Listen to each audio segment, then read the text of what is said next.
जय श्री कृष्ण। गीता में वासुदेव श्री कृष्ण ने अर्जुन से अनेक विषयों पर बात की, चर्चा की। एक विषय ऐसा है जो गीता में उसका निराकरण है, लेकिन हम उसे बाहर खोजते हैं, और वो है वंशावलियों को लेकर। खास तौर से सूर्यवंश की वंशावली का जब हम अध्ययन करते हैं तो अनेक पुराणों में जो वंशावली दी हुई है उसमें बाकी सब तो ठीक है, लेकिन सूर्य देव से पहले 3-4 पीढ़ी और दी हुई हैं, जिसमें मरीचि हैं, कश्यप हैं और ब्रह्मा हैं। आप कहीं भी चर्चा करेंगे इन वंशावलियों की।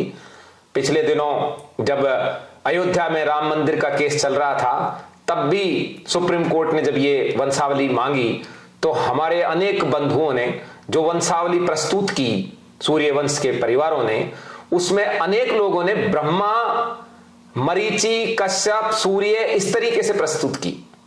जबकि एक बात हम यहां देखें, किसी भी बात को जानने की यदि हमको जरूरत हो तो जिस प्रकार से यदि हमें कोई कानून की जानकारी लेनी हो और वो कानून हम देखते हैं कि किसी भी प्रकार से भारत सरकार के जो मेजर एक्ट हैं, जैसे आईपीसी, सीआरपीसी और इंडियन एविडेंस एक्ट, उनके विपरीत कोई कानून नहीं होना चाहिए। यदि है तो उस कानून की मान्यता होगी जो मेजर एक्ट के अंदर है। इसी प्रकार से मेजर एक्ट में भी यदि कोई ऐसा कानून हो जो भारत की संविधान के खिलाफ हो, भारत के संविधान के विपरीत हो, किसी धारा के विपरीत हो, तो भारत के संविधान की धारा को सही माना जाएगा और उस आईपीसी, सीआरपीसी की धारा को स्वतः ही निरस्त समझा जाएगा। इसी प्रकार से धर्मशास्त्रों की यदि कोई बात हमारी समझ नहीं बैठती है तो उसका हल हमको खोजना चाहिए हमारे अन्य धर्मशास्त्र जो उन धर्मशास्त्रों में है। इसमें तो कोई विवाद ही नहीं है कि गीता से बड़ा कोई धर्मशास्त्र उपलब्ध नहीं, क्योंकि गीता ही सबसे बड़ा धर्मशास्त्र है। इसी कारण से हमने देखा है कि कोर्ट में गवाही के समय, साक्षी देते समय भी गीता का प्रयोग सनातन संस्कृति वाले लोगों के लिए किया जाता है। गीता चूंकि वासुदेव श्री कृष्ण की यानी भगवान की, ईश्वर की, ब्रह्म की वाणी है, जो सीधी सीधी उनकी वाणी है, इसलिए गीता को ज्यादा सटीक माना जाता है, गीता प्रमाणित मानी जाती है। इस गीता में यदि हम वंशावली को देखें, कहां साहब इसमें वंशावली कहां है, लोगों को ऐसा लगेगा, नहीं। इसके अंदर 4थे अध्याय के आरंभ में वासुदेव श्री कृष्ण अर्जुन से एक बात कहते हैं, और वो कहते हैं कि सृष्टि के आरंभ में मैंने ये ज्ञान सूर्य को दिया, सूर्य ने मनु को दिया, मनु ने इक्ष्वाकु को दिया। इस प्रकार परंपरा से क्षत्रियों के पास ये ज्ञान था जो बहुत काल पहले नष्ट हो गया। आज मैं तुम्हें फिर उस ज्ञान को बताता हूं। ये कौन सा ज्ञान था जो बहुत काल पहले नष्ट हो गया? वो यही निष्काम कर्म योग था, वो यही ब्रह्म ज्ञान था, वो यही तत्व ज्ञान था जो वासुदेव श्री कृष्ण के माध्यम से अर्जुन ने फिर दोबारा, अर्जुन के माध्यम से वासुदेव श्री कृष्ण ने पुनः संसार को, जगत को दिया।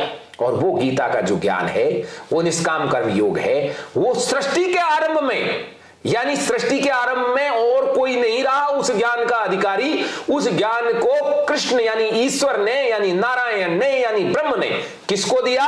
सूर्य को दिया। और सूर्य ने किसको दिया? अपने पुत्र मनु को। और मनु ने किसको दिया? अपने पुत्र इक्ष्वाकु को। इस प्रकार परंपरा से प्राप्त यह ज्ञान क्षत्रियों के पास था। मैंने पहले भी बताया है, राज ऋषि शब्द क्षत्रियों के लिए प्रयोग होता है।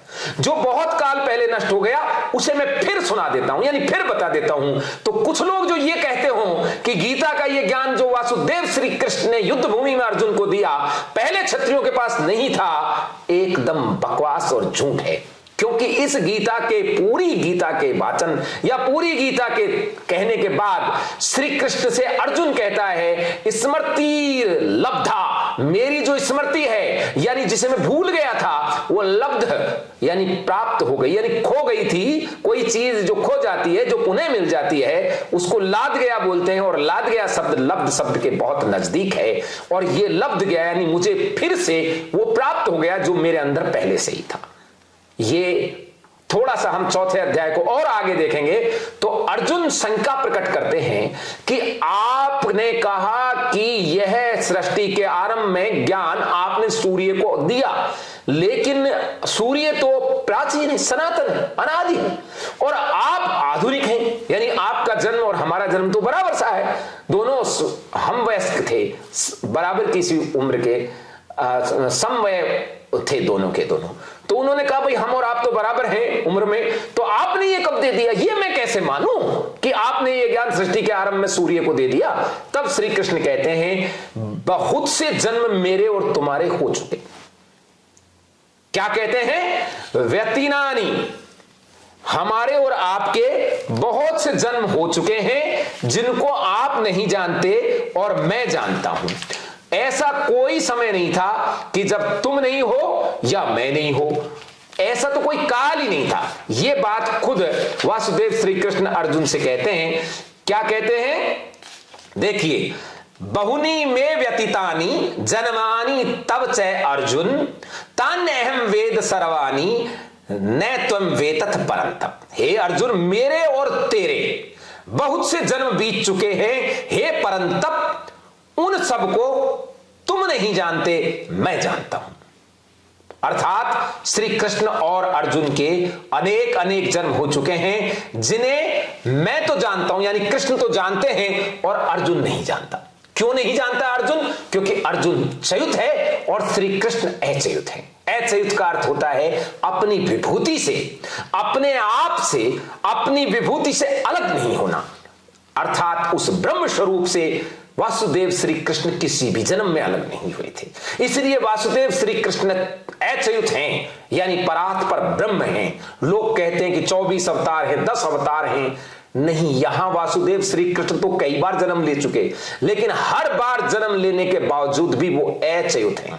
और यही बात जब धर्मराज युधिष्ठिर इंद्रप्रस्थ में राजसूय यज्ञ कर रहे थे, तब उन्होंने अग्र पूजा के लिए जब पितामह भीष्म से पूछा कि अग्र पूजा किसकी की जाए, तब पितामह भीष्म ने कहा कि इस सभा में जिस प्रकार मुकुट में मणि होती है, वैसे ज्ञान के सूर्य जैसे वासुदेव श्री कृष्ण विराजमान हैं और मैं बहुश्रुत हूं, मैंने बहुत से लोगों को सुना है, अर्थात मैं जानता हूं कि वो अच्युत हैं।